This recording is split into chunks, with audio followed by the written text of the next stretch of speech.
When you're learning bass, your fingers just won't do what you want them to do. Today I want to go into the 3 main reasons why your fingers kind of suck. And also at the end of the video, I'll show you the best finger exercise that I've personally found helps students get more control over their fingers.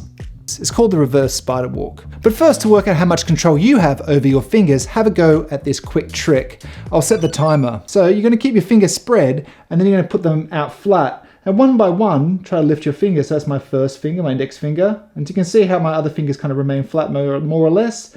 My second finger, now my second finger is my worst finger, and you can kind of see my other fingers kind of lift up there. My third finger, which is my ring finger, they're okay. The other fingers can remain flat. And finally, my pinky. And once again, my other fingers can remain flat. Let me know in the comments which fingers you have the least control over, because it'll be interesting to see if there are kind of some common trends. And then I'll post the results in the future. I know it's a bit geeky. And also, please like the video if you find it helpful. So if you're like most people or like most students I've seen, the finger issues that you're going to come up with are one of these 3. The issues are the bunch, the seesaw, and the bird. And when I say bird, I don't mean like a Tweety bird, I mean this kind of bird. The bunch. The bunch is how your fingers, without training them, will otherwise want to bunch up. So to demonstrate, I want to play this sequence of notes. It's the 5th fret, the 8th fret, the 5th fret, the 8th fret. When you first start playing bass, your fingers will naturally want to bunch up, so you end up playing it like this.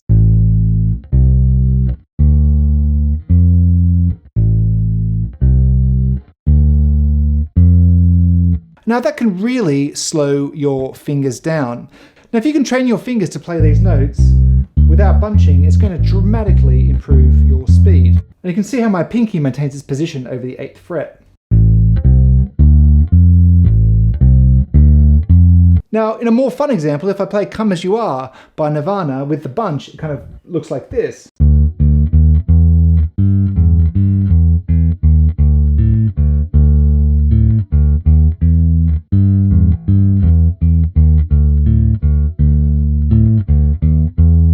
Now that's going to be a lot slower than if you can kind of maintain that 1 finger per fret thing and keep your hand in the same position.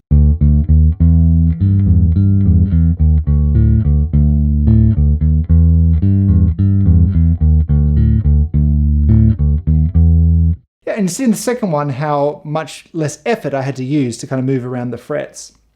By the way, with all my bass lines today, I'm using the 1 finger per fret method, as it's much easier to demonstrate my points and not the Simandl technique, so you don't need to make any comments about that. Only nice things in the comments, please. The seesaw. So here's what the seesaw looks like. Using the same example as before, if I play this sequence of notes,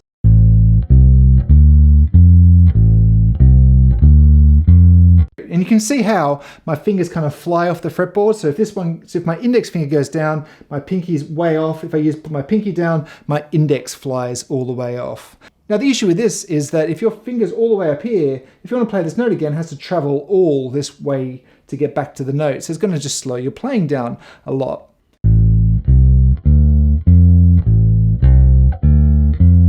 Now the raising of these fingers looks like a seesaw, which is why it's called the seesaw. In North America, I believe you call a seesaw a teeter-totter. As well as slowing your playing down, this kind of seesaw normally makes your notes become really short, and you kind of get this kind of typewriter effect, and you get this kind of really unbalanced sound. On a bass line like Billie Jean by Michael Jackson, with this kind of seesaw effect, you get this kind of sound.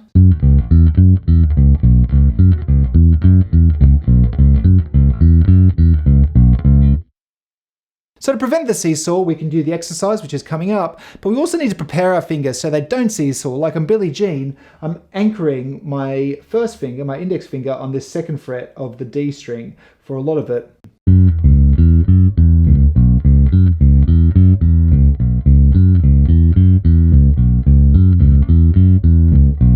And it will be difficult when you're first starting out to be able to kind of keep an anchor down, but it's just something you can kind of work towards.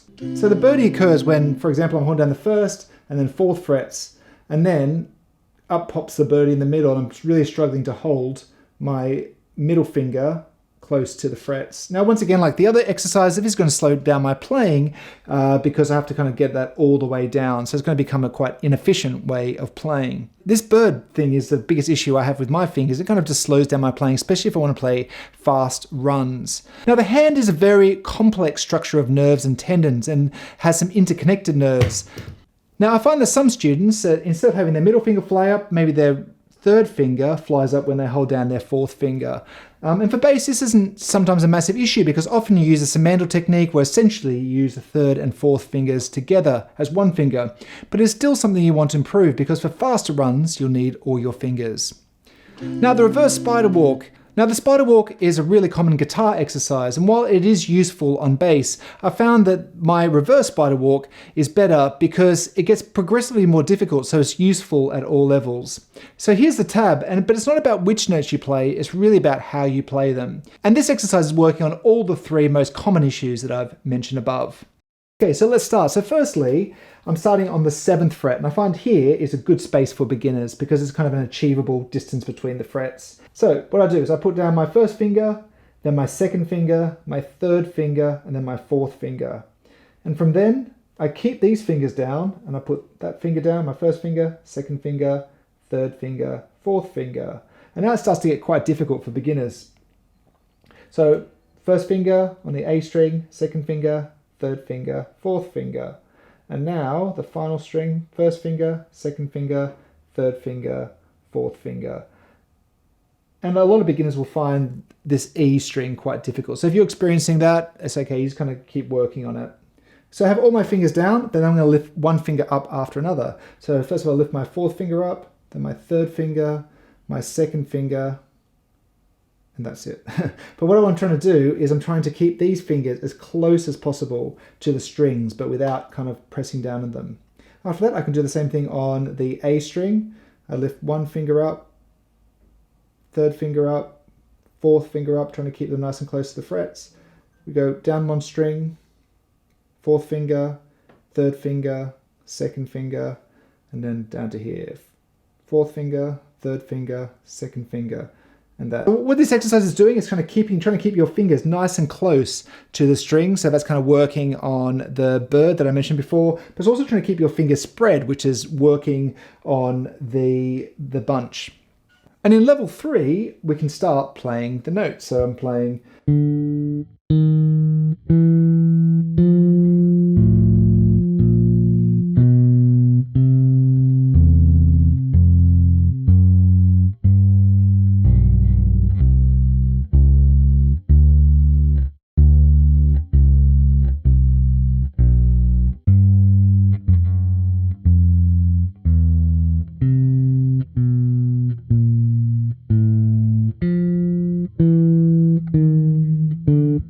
It might take a long time before you can start working on level 3. And as you kind of progress, you can also start speeding the exercise up. So there's lots of kind of ways that you can kind of modify it to make it usable at all levels. Now, I would suggest doing this exercise as a 5-minute warm-up to your other practice. And I've seen other videos where they suggest doing this as a 30-day challenge. And I think 30 days is a good amount of time where you're going to notice improvement. But with these exercises, look for improvement, not perfection with your control over your fingers.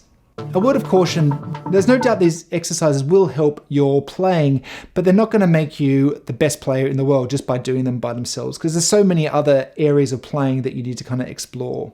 Also, as a beginner, you're going to find this exercise impossible. And the reason for that is you're trying to get your hands to do something that they just don't want to do. And in fact, it's unnatural for your hands to want to do these exercises. Otherwise, they wouldn't resist them so much.